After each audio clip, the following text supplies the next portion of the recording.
mas seguindo a verdade em amor, cresçamos em tudo aquele que é a cabeça, Cristo.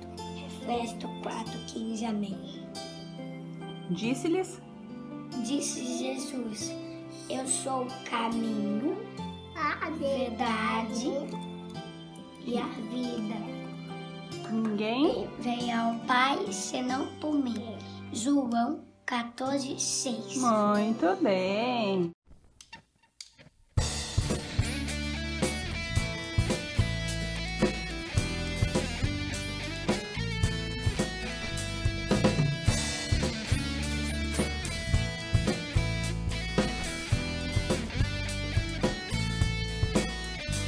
Hoje estamos reunidos para louvar ao Senhor. Tu agora, como um rio, está neste lugar. Hoje estamos reunidos para louvar ao Senhor. Tu agora, como um rio, está neste lugar. Comunhão e adoração é o que Deus reservou pra nós. Tua alegria está neste lugar. Sua paz entre nós hoje está. Todos juntos louvemos ao Senhor, nosso Deus Pai, dono da criação. O seu trono, ouvindo Ele está. Nosso louvor. Introdução.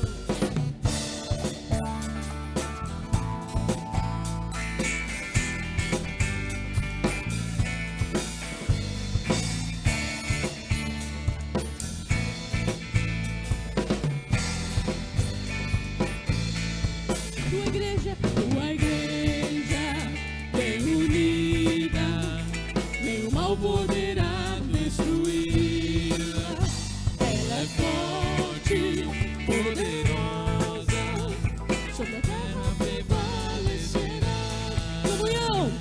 Comunhão e adoração, é o que Deus reservou pra nós. Tua alegria está neste lugar. Tua paz entre nós hoje está. Todos juntos, louvemos ao Senhor, nosso Deus Pai, autor da criação. No seu trono, ouvindo Ele está. Nosso louvor. Todos juntos, ouvimos ao Senhor, nosso Deus Pai, o autor da criação.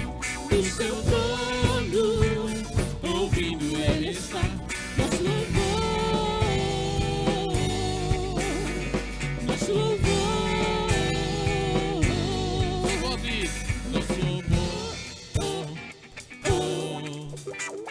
Nosso louvor, nosso louvor, nosso louvor, nosso louvor,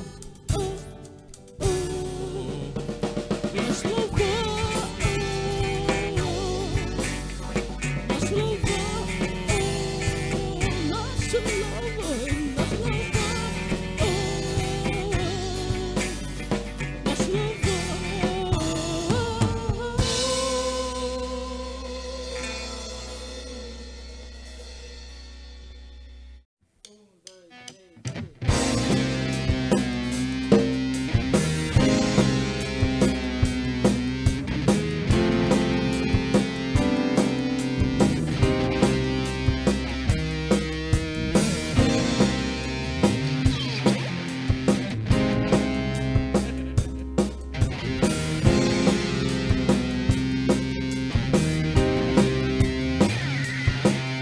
O caminho de Deus é perfeito, a palavra do Senhor é poder, é a arma, é o escudo de todos os que nele confiam.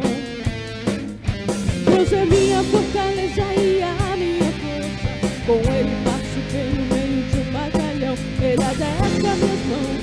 prepara para guerrear.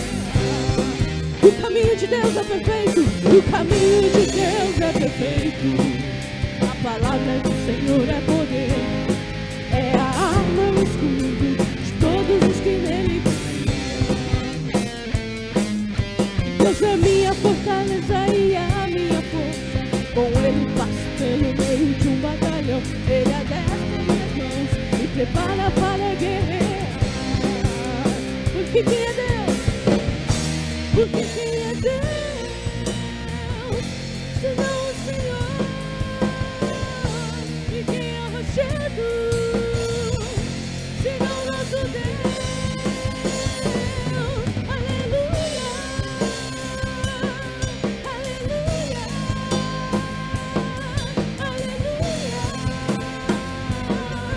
Aleluia. Persegui os inimigos. Persegui os inimigos e os alcancei. Os consumi, os atravessei. Sobre os pés do Senhor caíram, jamais se levantaram. Persegui os inimigos e os alcancei. Os consumi, os atravessei. Sobre os pés do Senhor caíram, jamais se levantaram. Porque quem é Deus, senão o Senhor? E quem é rochedo, senão nosso Deus? Aleluia, aleluia, aleluia,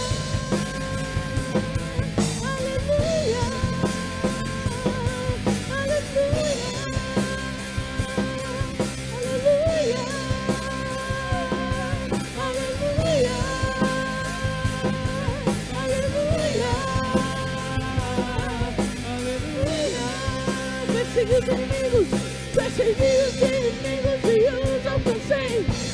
Os consumi, os atravessei. Sobre os pés do Senhor caíram, jamais se levantaram. Persegui os inimigos e os alcancei. Os consumi, os atravessei. Sobre os pés do Senhor caíram, jamais se levantaram. O caminho de Deus é perfeito. Atos, capítulo 13. A comunidade em Antioquia era abençoada com um grande número de profetas, pregadores e mestres. Barnabé Simão, também chamado de Negro, Lúcio de Cirene, Manaém, conselheiro do rei Herodes, Saulo. Um dia, enquanto adoravam a Deus, também estavam jejuando enquanto esperavam por orientação. O Espírito Santo disse: comissionem Barnabé e Saulo para a obra que determinei que fizessem. Eles obedeceram. Naquele ambiente de fervor, obediência, jejum e oração, impuseram as mãos sobre os dois homens e os despediram. Guiados pelo Espírito Santo na nova tarefa, Barnabé e Saulo desceram a Seleucia e pegaram um navio para Chipre. A primeira coisa que fizeram quando chegaram a Salamina foi pregar a palavra de Deus nas sinagogas da cidade. João estava com eles como auxiliar. Eles viajaram pela ilha e em Pafos encontraram um mago judeu que havia conquistado a confiança do governador Sérgio Paulo, homem inteligente que não se deixava enganar com facilidade. O nome do mago era Bar-Jesus, um homem que não merecia confiança. Desejoso de ouvir a palavra de Deus, o governador convidou Barnabé e Saulo. Mas o sabe-tudo, pelo menos ele se julgava assim, provocou um tumulto, tentando impedir a conversão do governador.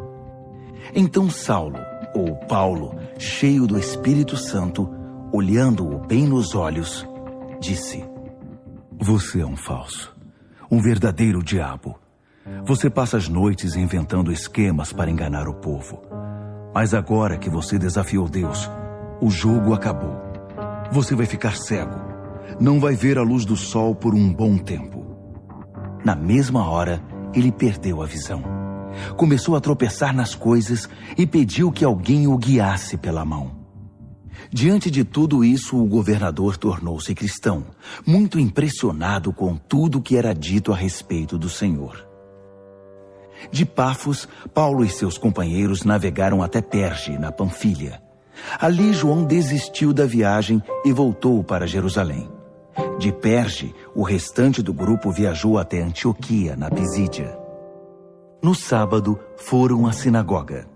Depois da leitura das Escrituras, a lei de Deus e os profetas, o líder da reunião lhes perguntou: Amigos, vocês têm algo a dizer? Uma palavra de encorajamento, talvez? Paulo se pôs de pé, fez uma pausa, respirou fundo e disse: Meus patrícios e amigos de Deus, ouçam. Deus teve um interesse especial por nossos antepassados. Libertou nosso povo, que vivia oprimido no Egito, e os tirou de lá em grande estilo. Cuidou deles durante cerca de 40 anos naquele deserto, e depois, tendo eliminado 7 inimigos que os enfrentavam, deu a eles a terra de Canaã. Tudo isso aconteceu num período de cerca de 450 anos. Até o tempo do profeta Samuel, Deus deu a eles juízes para liderá-los. Então eles pediram um rei, e Deus designou Saul, filho de Quis, da tribo de Benjamim. Depois de Saul ter governado 40 anos, Deus lhe tirou o trono e o entregou a Davi com esta declaração: Vasculhei a terra e encontrei Davi, filho de Jessé. O seu coração está em sintonia com o meu coração, e ele fará toda a minha vontade.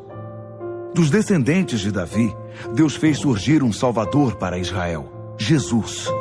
Foi como prometera, mas somente depois de João ter anunciado sua vinda ao povo, preparando-os para uma mudança radical de vida. No final de seu ministério, João esclareceu: Vocês pensam que sou o Messias? Não, não sou o Messias. Mas aquele que vocês aguardaram todos esses anos está para chegar, e eu estou prestes a sair de cena. Prezados irmãos e irmãs, filhos de Abraão e amigos de Deus, essa mensagem de salvação foi enviada exatamente a vocês. O povo e os líderes de Jerusalém não o reconheceram como Messias e o condenaram à morte. Mesmo sem encontrar um bom motivo, exigiram que Pilatos o executasse. Eles fizeram apenas o que os profetas disseram que fariam, mas não tinham ideia de que estavam seguindo ao pé da letra o que os profetas haviam previsto. Embora os escritos desses profetas fossem lidos todos os sábados nas sinagogas que eles frequentavam. Depois de terem feito tudo o que os profetas haviam previsto, eles o tiraram da cruz e o sepultaram. Deus então o ressuscitou dos mortos. Não há dúvida. Ele apareceu várias vezes e em vários lugares aos que o haviam acompanhado por anos na Galileia. E essas pessoas continuam a dar testemunho de que ele está vivo. Agora, estamos hoje aqui trazendo a boa notícia a vocês. A mensagem que Deus prometeu aos pais tornou-se real para os filhos, para nós. Ele ressuscitou Jesus exatamente como está escrito no Salmo 2. Meu filho, meu próprio filho, hoje eu o celebro. Quando ele o levantou dos mortos, fez isso de modo definitivo. Ele não vai voltar a morrer e se decompor, porque Isaías afirmou: Vou dar a todos vocês as bênçãos prometidas a Davi. Essa é também a oração do salmista. Tu não vais deixar que teu santo se decomponha e apodreça. Depois de cumprir a missão para a qual Deus o designou, Davi morreu e está sepultado há muito tempo, e seu corpo se decompôs. Mas aquele que Deus ressuscitou não se decompôs. Quero que vocês saibam, meus prezados, que é por causa do Jesus ressuscitado que o perdão dos pecados pode ser prometido a vocês. Ele realiza, naqueles que creem, tudo o que a lei de Moisés nunca pôde realizar. Mas qualquer um que crê no Jesus ressuscitado é declarado bom e justo diante de Deus. Não façam pouco caso do que estou dizendo. Não queiram que a palavra do profeta se aplique a vocês. Cuidado, cínicos. Olhem bem. Observem o mundo de vocês se despedaçar. Vou fazer algo bem diante dos seus olhos em que vocês não vão acreditar, ainda que estejam vendo. Quando a reunião acabou, Paulo e Barnabé foram convidados a pregar no sábado seguinte. Depois que a maioria do povo se dispersou, alguns judeus reconvertidos ao judaísmo vieram reunir-se com Paulo e Barnabé, que os exortaram numa longa conversa a ficar firmes na nova vida que estavam começando a viver na graça de Deus. No sábado seguinte, praticamente a cidade inteira foi ouvir a palavra de Deus.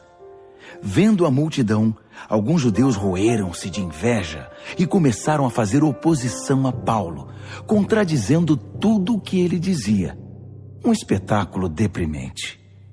Mas Paulo e Barnabé ficaram firmes e declararam: era necessário que a palavra de Deus fosse pregada primeiro a vocês, judeus.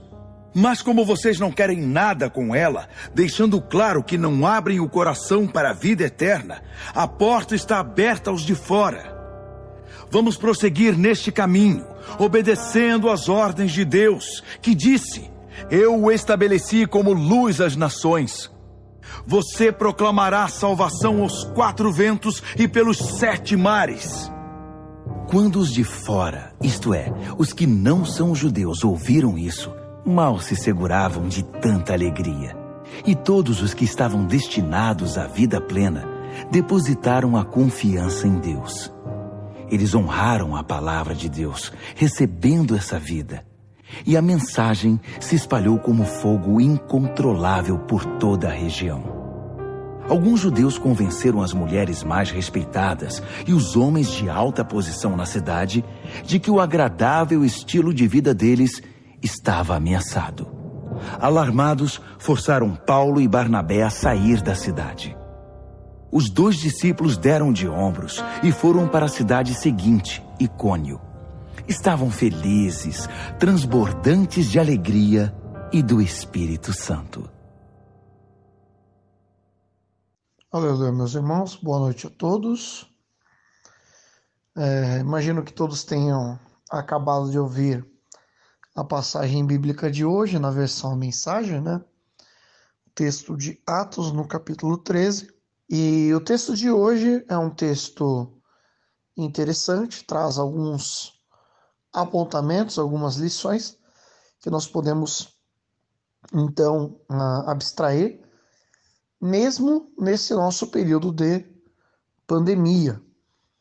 A primeira parte do texto, então, mostra a congregação, né, reunida, levantando, então, pregadores e enviando eles para a pregação, e depois um momento específico ali da pregação em si, e também do conflito com um homem que era um mágico, um mago, um feiticeiro, enfim, uma pessoa que é envolvida com misticismo e coisas de mistério, né?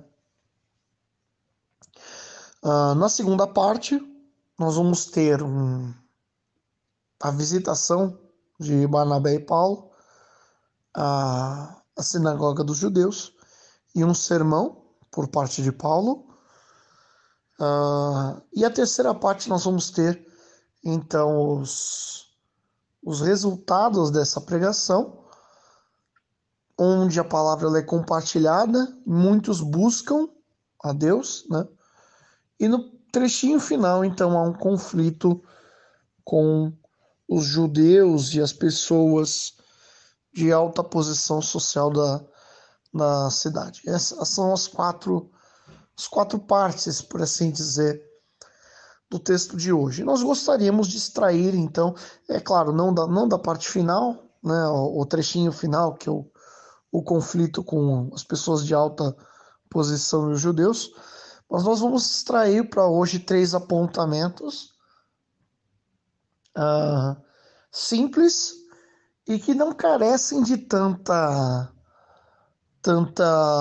fundamentação, porque são princípios lógicos do cristianismo, né? E o primeiro princípio a gente retira então da primeira parte, que é uma igreja voltada para os de fora, voltada para a pregação do evangelho. Por que a gente extrai esse princípio?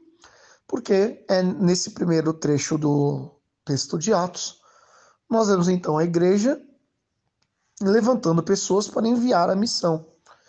E nós vemos também essas pessoas que foram enviadas indo e executando a missão de pregação do evangelho, que resulta inclusive na conversão ali do governador, né?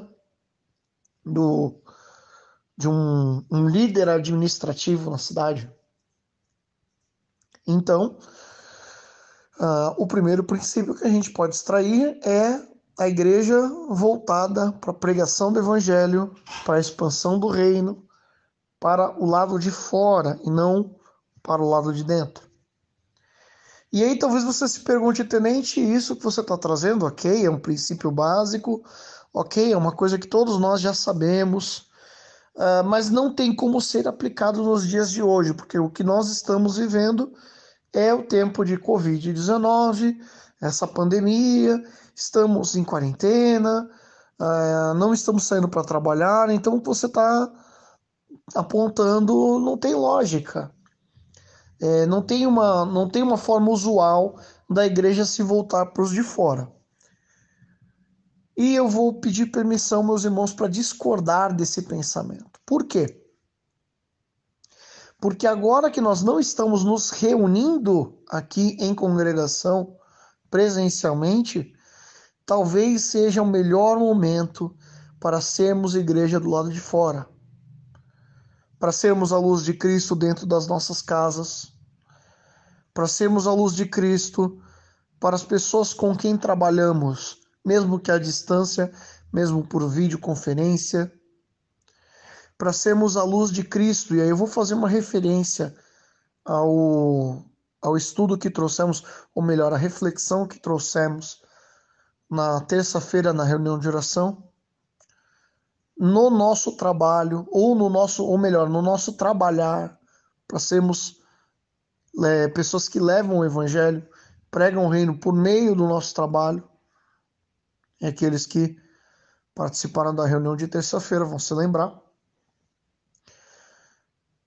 Talvez seja a melhor hora para, nas pequenas coisas, o contato ali com o vizinho, ou com a pessoa da padaria, ou com a pessoa do mercado, trazer uma palavra de esperança, de olha, passa no mercado, que situação que a gente está vivendo, né? Mas ainda bem que Jesus veio, encarnou, viveu, se sacrificou pela humanidade, ressuscitou e nos dá esperança, não é verdade? Pequenas coisas a serem compartilhadas, porque agora nós já estamos do lado de fora.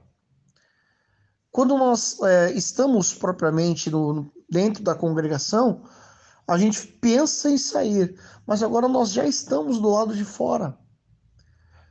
Então talvez seja um bom momento para pensarmos em sermos igreja do lado de fora e sermos uma igreja focada em levar a palavra de salvação, a palavra do reino, do Cristo ressurreto, Salvador para a humanidade, do Cristo que traz esperança em tempos de aflição, em tempos de dor. Então, o primeiro ponto que nós queremos extrair é esse, que a igreja deve sim se focar no lado de fora em trazer a palavra do reino.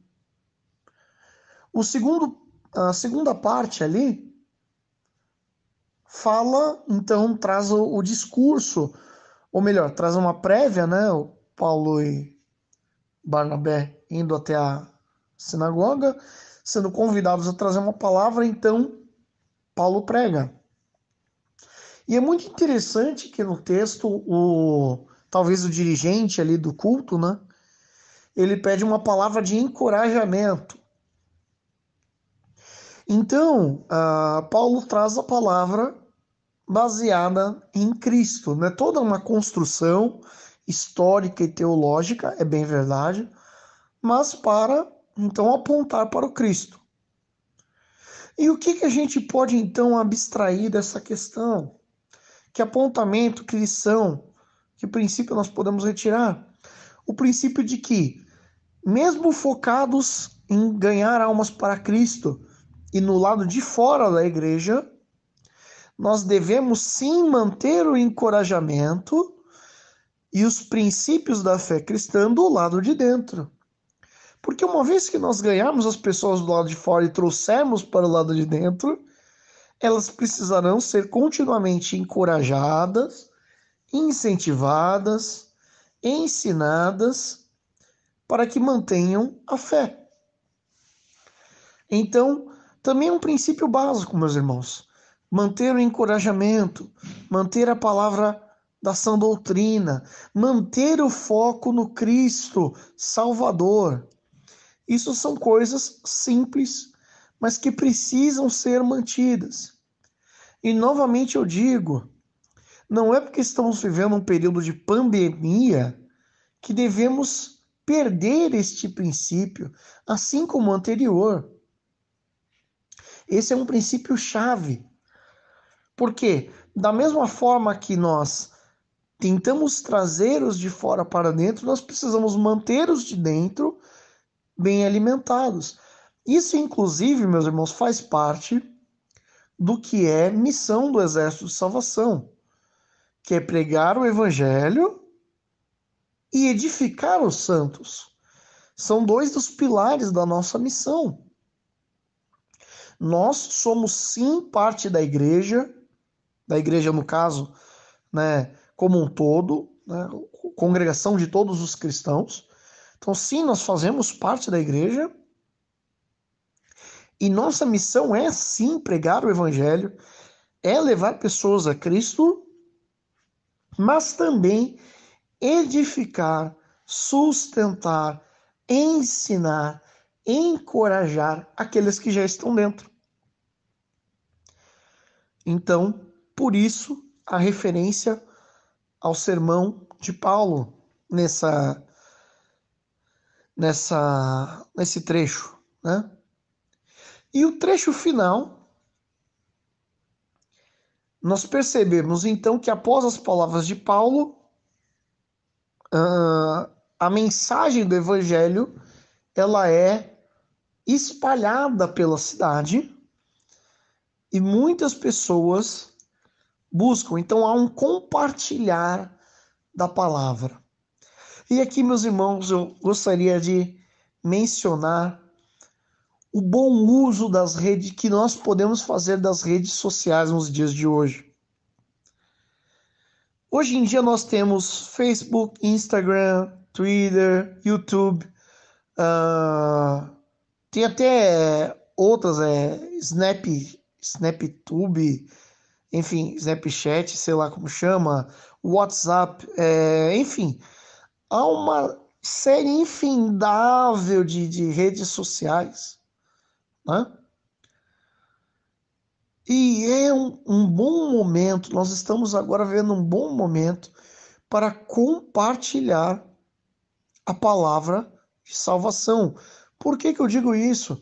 Porque as pessoas que estão em casa, muitas vezes até entediadas, sem ter o que fazer, estão focadas sim nas suas redes sociais e podem, se antes você não podia alcançá-las, porque eu não posso ficar pregando no meu ambiente de trabalho, eu não posso ficar pregando dentro da minha família, porque minha família não gosta e tal, não se sente bem, mas agora você pode, através das suas redes sociais, trazer uma palavra de evangelical, focada assim na pregação do evangelho, como no ponto inicial. Trazer uma palavra, então, de encorajamento para aqueles que são de dentro da congregação. E trazer palavras que sejam para apontar para o Cristo e para a esperança que há no Cristo. Então, o terceiro ponto é literalmente um convite ao compartilhar da palavra. E um convite ao compartilhar por meio das suas redes sociais, meus irmãos. Por isso eu proponho aqui, nós estamos vendo um período de muitos desafios, né? As pessoas estão fazendo os tais desafios pelas redes sociais. Eu proponho, sim, aqui um desafio.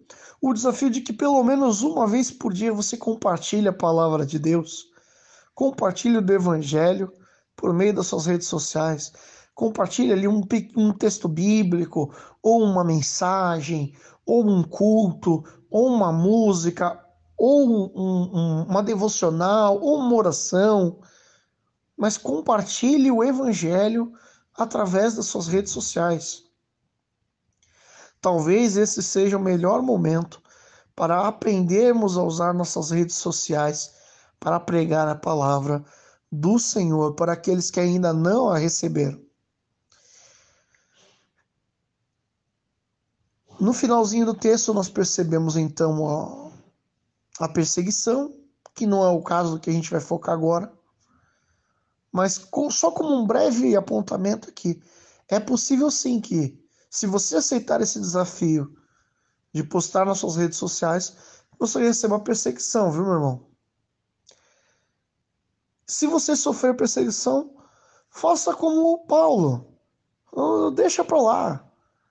Aqueles que estão perseguindo, que estão agindo errado, não foque neles. Foque em continuar avançando a mensagem, tá? Então esses são os princípios que nós gostaríamos de abstrair desse texto. Princípios muito básicos da fé cristã. Não estamos inventando a roda, não estamos descobrindo fogo, não estamos falando nada que vocês já não sabem, meus irmãos. Mas, ainda que vocês já saibam, nós os convidamos para colocar em prática. E fazendo isso, vamos lutar pela expansão do reino de Deus. Amém? E que a graça de Deus esteja sobre cada um de nós, hoje e para sempre. Amém.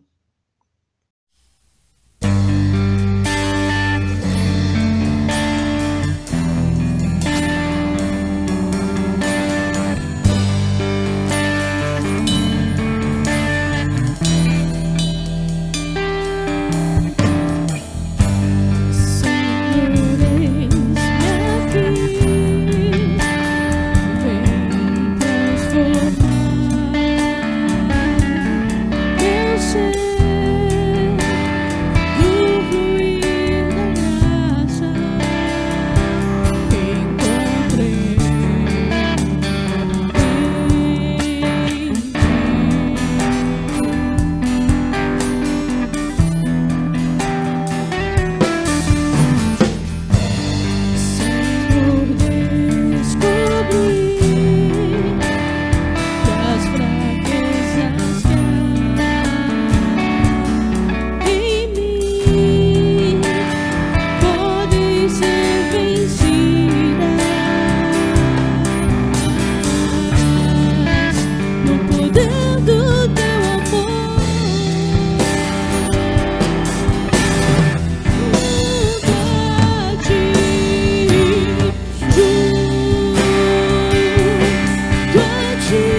poder do teu amor.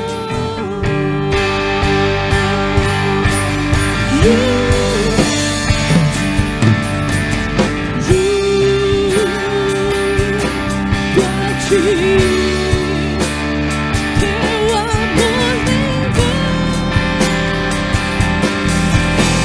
ouvir, ó Senhor,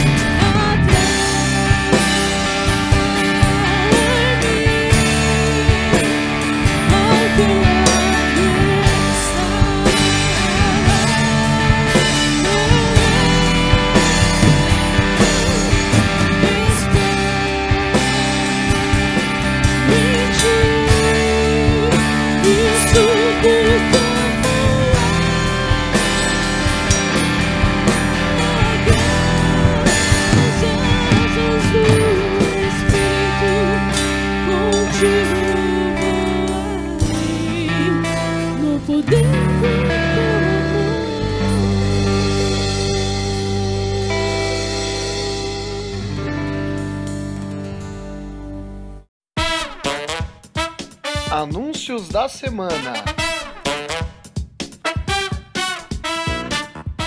Reunião de oração, terça-feira, às 19h30. Quinta-feira, pequenos grupos via Facebook. Domingo, estudo do livro Salvacionista, às 9 horas.